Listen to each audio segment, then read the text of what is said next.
Hello everyone, I hope আপনারা সবাই ভালো আছেন। আলহামদুলিল্লাহ আমিও ভালো আছি। আজকে আপনাদের সাথে শেয়ার করতে চাচ্ছি কাঁচা আমের আমসত্ত্ব। যদিও এই ভিডিওটার বিগত আরও অনেক দিন আগে। আজকাল এত বেশি ব্যস্ত থাকি, তাছাড়া এত পরিমাণে অসুস্থ থাকি, চাইলেও ভিডিও এডিটিং করা হয়ে ওঠে না।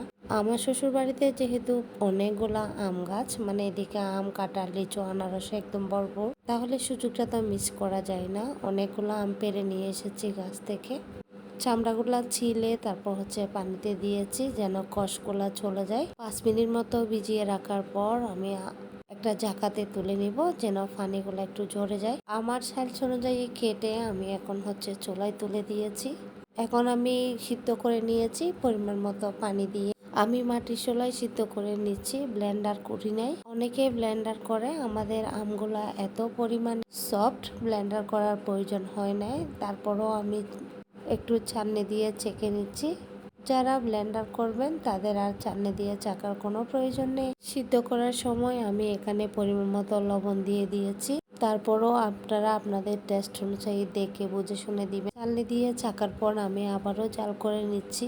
চিনি দেওয়ার প্রয়োজন ছিল না, তারপরও আমি চিনি দিয়েছি যেহেতু কাঁচা আম। তারপর দিয়ে দিয়েছি লাল মরিচ, কলাই টেলে হাফ ভাঙ্গা করে। এরকম করে খেতে আমার বেশ পছন্দ। যখন কামড় দিই তখন দানাগুলা লাগে গালের মধ্যে, তখন আমার বেশ ভালোই লাগে। আপনারা চাইলে এটা স্কিপ করতে পারেন, যদিও এটা আমাদের দেশীয় মিষ্টি মরিচ ছিল।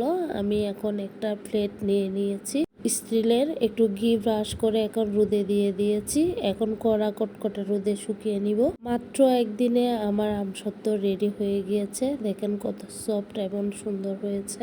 এখন আমি এয়ারটাইট কন্টেনারে রেখে দিব। ফ্রিজ ছাড়া অনায়াসে 5-6 মাস চলে যাবে। ফ্রিজে রাখলে তো বছর 2-1 কোনো ব্যাপারই না। আজকের মতো আল্লাহ হাফেজ।